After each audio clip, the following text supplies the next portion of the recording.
Hello guys, welcome back in Goku Manhwa channel. Let's continue.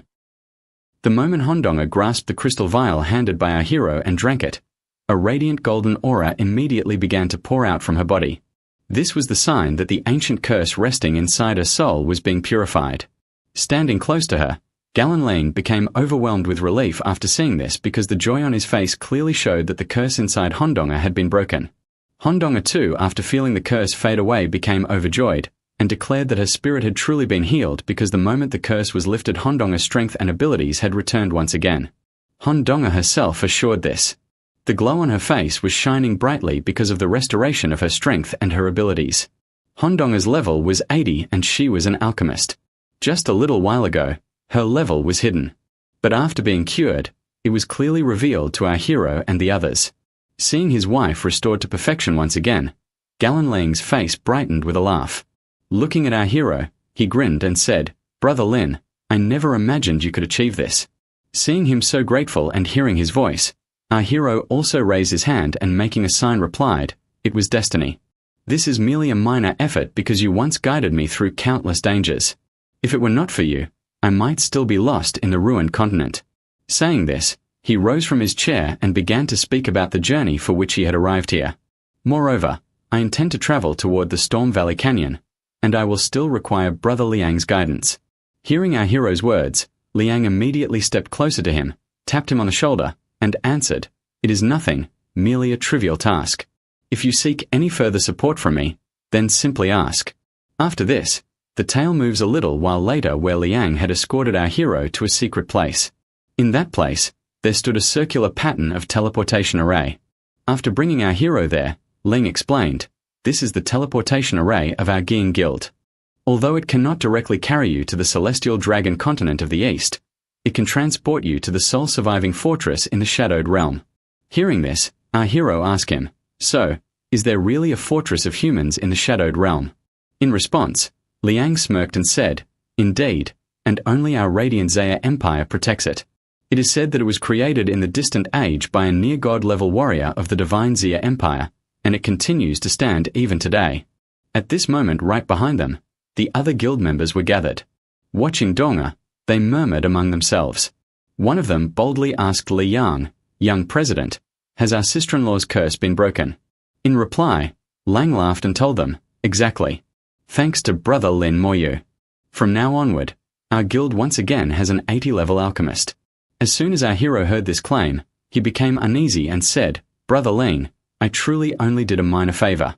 However, Lin, still thrilled, said again, "From this moment, you are counted as one of our Gein Guild's family. Come, I shall lead you to the Radiant Zia Fortress." And the instant he finished speaking, the teleportation array activated. And within it, our hero and Liang were carried away. After this, the tale directly moves to the ancient trial realm shadowed space Radiant Zia Fortress. Upon arriving here, Ling, appearing slightly embarrassed, told our hero, "Brother Lin, I forgot to mention. I lack the authority to control the Radiant Zia Fortress teleportation array.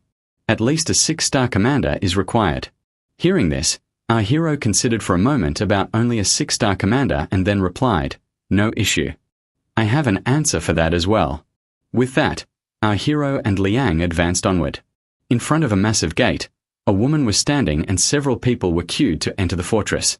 Our hero and Liang stepped forward too. The people observed our hero's level and began murmuring among themselves. One whispered, "Are those too reckless? That is the officer's exclusive path." Another replied, "Perhaps it is their first visit here. Just watch. They will be denied soon." At that instant, a third person suddenly shouts in shock, "Wait, how is there a level 52 youth standing here?" Guarding the gate is an 8-star officer who, noticing our hero and Ling, demands, "You too, present your command seals. If you fail to meet the standards, please join the other queue."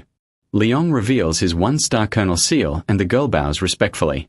"You are indeed a 1-star colonel, but sadly, you still do not meet the criteria here." Ling himself cannot step through the fortress because even his seal fails to satisfy the command rules. Then the woman's gaze falls upon our hero and she cries, "Where is your command seal? As a warrior, you should never conceal it. The seal represents dignity. What you did is dishonorable." Hearing this, our hero summons his insignia. The instant she sees the stars upon it, her face drains of color. Beads of sweat form upon her forehead and she trembles. 2-star Void General. Raising her arm, she salutes with respect. Fortress Legion Lieutenant Ling Nan pays respect to the Void General. Our hero then asks Ling Nan, "Am I eligible to pass through here?" She quickly responds, "Certainly, you are cleared to proceed." Then he motions toward Ling and asks about his companion. Ling Nan in a firm tone declares, "By the rules, the Void General holds the supreme authority inside the fortress." Liang, seeing his companion's star insignia for the first time, is dumbstruck and thinks, "Have I been cut off from the human realm too long? How can he be a Void General, a 2-star Void General even? This means he must have defeated demon monarch level beings." Our hero then speaks to Ling Nan, "Lieutenant Ling Nan, I need to obtain a chart of the shadowed realm."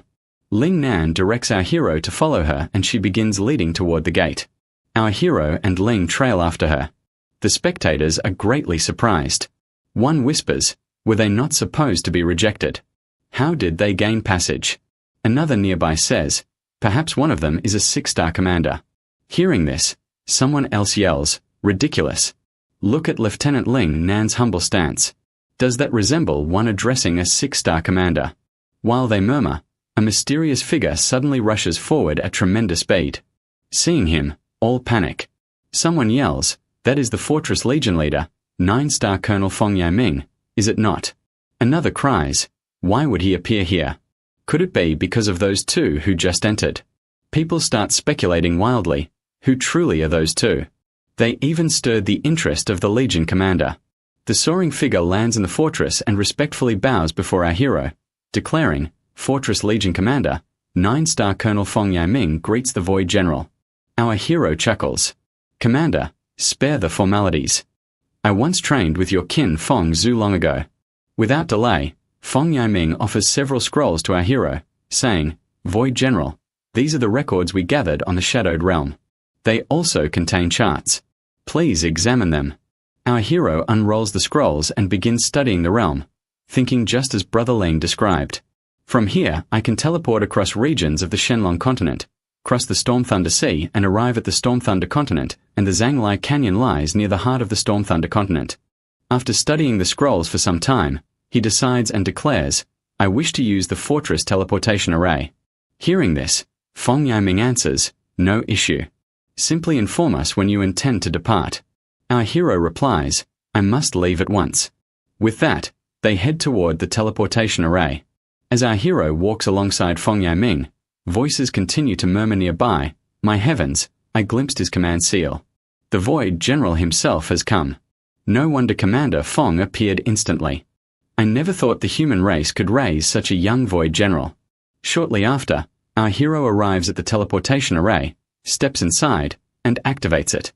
Looking back at Ling, he chuckles and says, "Brother Ling, I shall move on.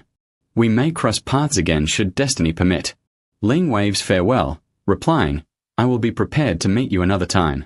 Moments later, our hero vanishes through teleportation. Once he departs, Fong Yiming releases a long breath, remarking, "This is truly a remarkable general." Ling Nan, waiting nearby, notices Fong Yiming's reaction and asks, "Commander, you have encountered countless Void Generals before, so why such reverence toward him?" Fong Yiming responds, "Not all Void Generals are alike. Have you ever witnessed a level 52 Void General?" Hearing this, Ling Nan covers her lips in disbelief and exclaims, "He is truly level 52. I believed he was concealing his real strength." Fong Yiming taps a shoulder and says, "He conceals nothing. His strength is genuine. You can verify his records yourself." The narrative then shifts again to a teleportation array standing above the ocean with raging thunder striking at its heart. This teleportation array is situated at the center of the sea. Someone gazing upon it asks, "Is this the Storm Thunder Sea?" So companions, that brings us to the conclusion of this chapter. What revelations await ahead? We shall discover in the following episode. Remember to rate this chapter out of 5 in the comments below. We will see you in the next story. Until then, stay safe and farewell. What are your predictions for the coming chapter? Share your ideas in the comments. And above all, remember to like this story and follow the channel. Hello guys, welcome back in Goku Manhwa channel. Let's continue. Our hero had entered the blazing sand desert through teleportation. And as soon as he arrived here, without wasting much time, he began moving ahead. However, as he advanced, the scorching heat and the raging firestorms rising here kept blocking his path. Shielding himself from the burning gusts of flame, he spoke grimly. Looks like this blazing sand desert is not that easy to travel through. Even so, he was determined to press onward. He extended his crimson wings even further and started flying through at full speed. As he crossed the desert, the massive whirlpools of fire, spreading all across the land with blinding heat, rose before him. Avoiding them carefully, he advanced cautiously. Countless sparks of fire kept raining upon our hero, yet they caused him no harm. Watching this fiery storm, he grew a little uneasy and muttered, "Fortunately, back in the infernal realm, I had already grown used to burning flames. Compared to that, this level of fire means nothing to me." And right then, from the depths of the desert, a flame-wrapped cyclone appeared. And from within it, countless winged beasts began to emerge before our hero. Seeing these creatures, he said in surprise, "So those are the creatures that inhabit the blazing sand desert, flame hawks." It was a huge flock soaring together. These were desert birds capable of conjuring fire, and they circled around our hero from every side. Watching this, he became focused, realizing he had stumbled into their territory. Looking at all of them, he exclaimed in alarm, "No wonder the records mention that the best way to pass through the blazing sand desert is with a 50-man team. The number of these flame hawks is just overwhelming." And the monsters whose flock our hero had now stepped into were none other than the flame hawks. A lord-level boss, the flame hawk sovereign. Its level is 75. It has a strength of 500,000, agility of 750,000, spirit of 500,000, and constitution of 600,000. Now, let's talk about its attributes. It wields devastating skills, blazing dive, and consecutive flame tier. As for its traits, fire element damage is reduced by 50%. It is completely immune to the heat element and its speed has been vastly enhanced. Looking at these attributes, our hero sneered coldly and said, "With stats like these, compared to the other sovereigns of this world, this one is far too feeble." Along with the flame hawks, our hero also pressed forward. However, just then, one of those creatures noticed him. The moment our hero realized that the hawk's eyes had locked onto him without wasting a second, he instantly unleashed his entire army of bone guardians and shouted fiercely, "Come, let us see whether your flame hawks are more or skeleton legion is more." And right after that, he summoned the bone furnace, attempting to trap the flame hawks. The flaming bone chains lashed out at full speed, restraining the hawks one after another. Instantly, he commanded his skeletal general to unleash the Inferno Aura ability so that constant fire damage would spread within a 10m radius against the enemies. The skeleton general's Inferno Aura skill was primed to launch fire-type attacks on the hawks, and soon it was unleashed across the skeletal army. As soon as they received their master's order, all the bone guardians began assaulting the flame hawks. When our hero slew a level 72 flame hawk, he obtained 4,320,000 experience points along with acquiring a burning feather. The skeleton army continued slaying countless more hawks, and one after another, notifications kept appearing of level 72 flame hawks being destroyed while experience points kept flooding in. The bird monsters were being eradicated one after another. But suddenly, all the flame hawks activated their skill-blazing dive. Fiery lances of flame formed in the sky, hurtling toward our hero's skeleton guardians. As soon as they landed, bone guardians were obliterated instantly. The first notification came of 3 skeletal berserkers being eliminated, followed quickly by another notification of 2 more skeletal berserkers being eliminated. In this way, the flame hawks advanced closer to many skeleton guardians, prepared to tear them apart. However, our hero only smiled, lifting his hand. He was preparing to use his most devastating attack corpse explosion with a grim expression. He muttered, "Too bad for me. Having so many enemies is never a weakness. It's actually an advantage." And then he immediately activated Corpse Explosion.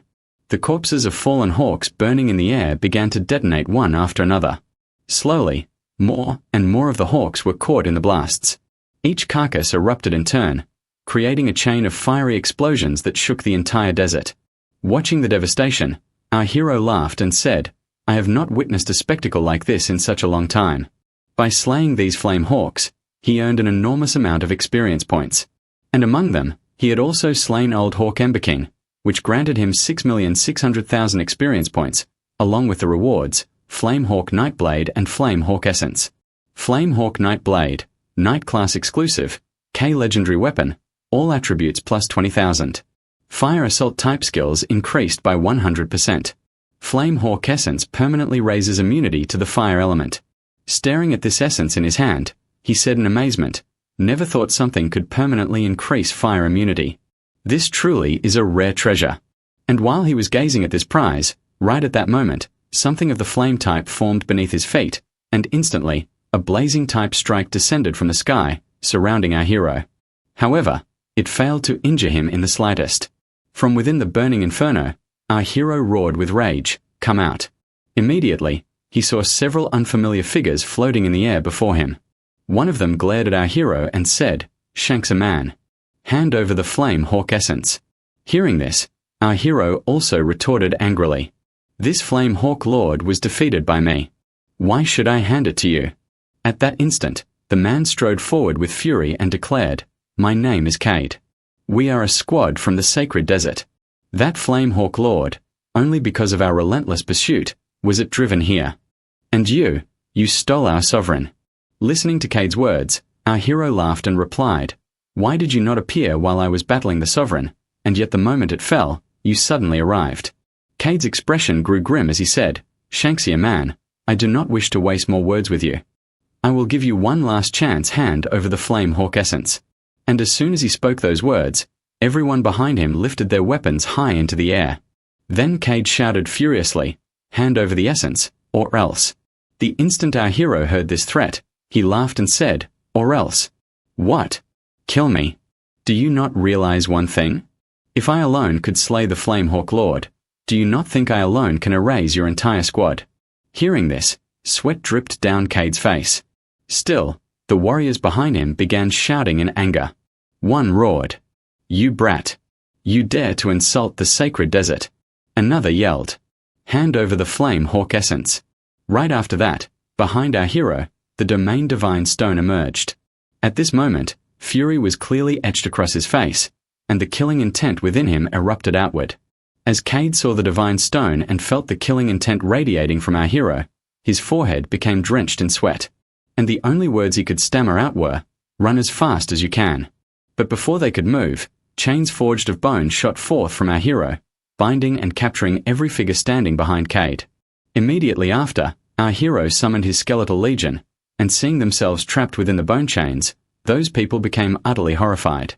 One screamed in shock, "What is this thing?" Another howled in fear, "Demon! This Shanksy man is a demon." At that moment, the entire battlefield was surrounded on every side by our hero's skeletal warriors. So, friends, that concludes the end of this chapter. What surprises await us beyond this point? We will discover them in the upcoming episode. Make sure to rate this chapter out of 15 in the comments below. We will see you in the next video. Until then, take care and farewell. What are your predictions for the next part? Share your thoughts in the comments. And above all, do not forget to like the video and subscribe to the channel. Hello guys, welcome back in Goku Manhwa channel. Let's continue.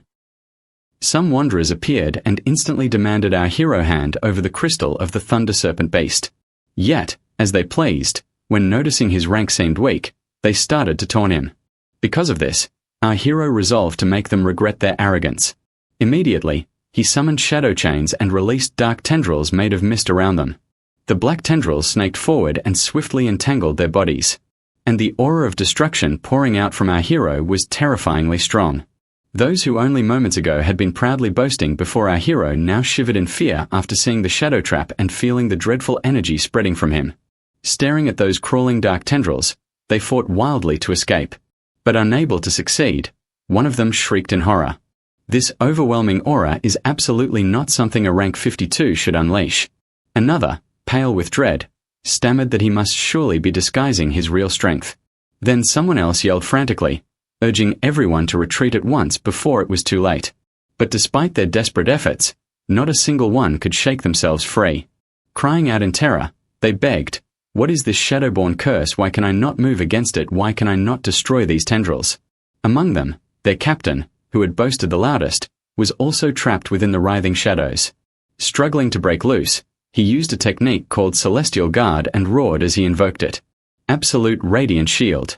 At once, luminous energy erupted from his body, scattering the dark tendrils within moments, enabling him to flee. Breathing hard and nearly drained, he laughed faintly and boasted, "This is the superior form of Radiant Guard once past level 70. It can be mastered within 60 seconds. I can resist any harmful effect. Not even an overlord can harm me at all." Yet before he could complete his declaration, a shadow beast suddenly charged forward and released a devastating strike upon him. The crushing impact slammed into the captain, tearing apart all barriers and striking him head-on. As the blast consumed him, he howled while being hurled backward. From afar, our hero glared coldly and declared in an icy tone that his power was insignificant yet his arrogance boundless. After enduring that devastating hit, the captain coughed up streams of blood, his body trembling in horror.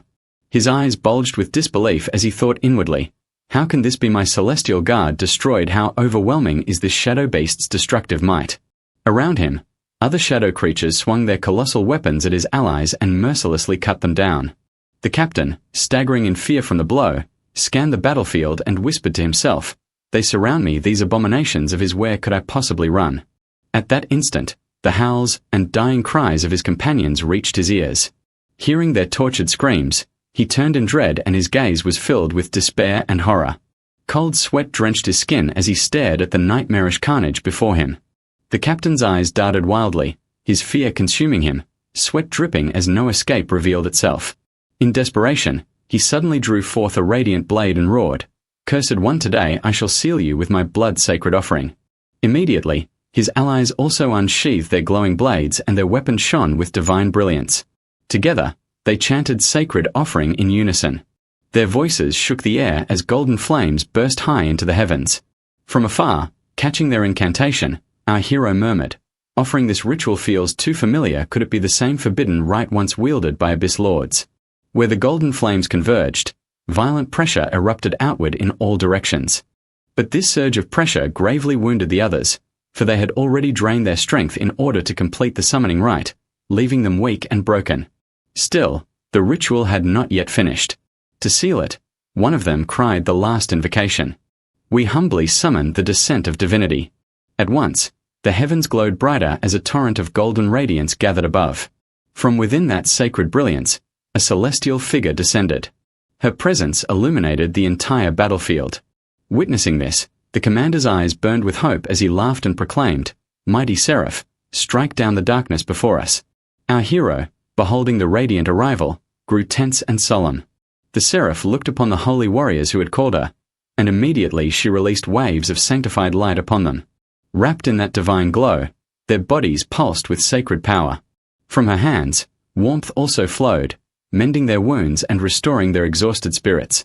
And then, after blessing them with holy strength, the Seraph turned her gaze upon the undead. With stern command, she declared that such festering corruption must be purged by sacred fire. This angel that had manifested was none other than the seraphic spirit, shaped from the devotion of the holy order, drawn forth by blood sacrifice. She wielded might equal to a pseudo-god and could remain only 5 minutes. Our hero, hearing this, muttered coldly that he had committed no crime, yet still they dared brand him as wicked. At once, he invoked Dread Soldier, thinking to himself, a false god no more than a demon lord shadow, not beyond reach. Meanwhile, the Seraph descended with furious speed upon his shadow beasts, conjuring a devastating palm of radiant force. Crying out in wrath, she roared that the cursed one must perish. The glowing palm shot forward with blinding speed, crashing toward the beasts. Its destructive might was overwhelming, shaking the earth beneath. Our hero's eyes hardened. Swiftly, he unleashed the soul flame and hurled it against her. When the flame touched her, the Seraph shrieked in torment, clutching her head as rage consumed her. No matter her efforts, the soul fire could not be cleansed by mortal power. To resist its torment, she called forth holy blaze, wrapping herself in its burning veil, searing away the accursed flame. But the holy blaze spread outward, scorching the shadow beasts around her. The instant the sacred fire touched them, their bodies erupted into flames and vanished into ash. Watching this, our hero cursed inwardly, realizing with holy blaze present the undead could not even approach. Without hesitation, he summoned bone armor to shield himself, for a torrent of fire-charged energy was rushing toward him. As it struck, the flames devoured everything in their path. His bone armor shuddered under the weight of divine heat, and with a grim expression he admitted that even bone armor could not fully withstand the searing judgment of sacred fire. The holy blaze flared fiercer still, reducing the armor completely to nothing. Forced backward, he leapt to a safer ground.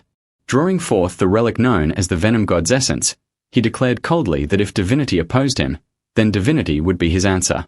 At his side, the Lich General stood ready, and our hero infused him with the venomous essence. The Lich General instantly lifted his staff and invoked toxic miasma, casting its aura across the entire legion of the dead.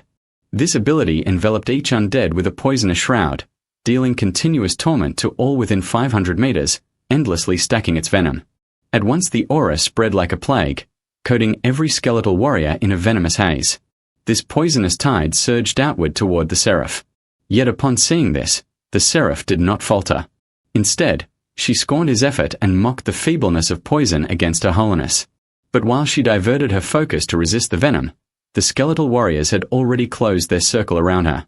Their blades raised high, their forms cloaked in poison, they advanced with relentless steps. Witnessing this, our hero's eyes gleamed darkly as he proclaimed that his legion was eternal, undying, and unbroken.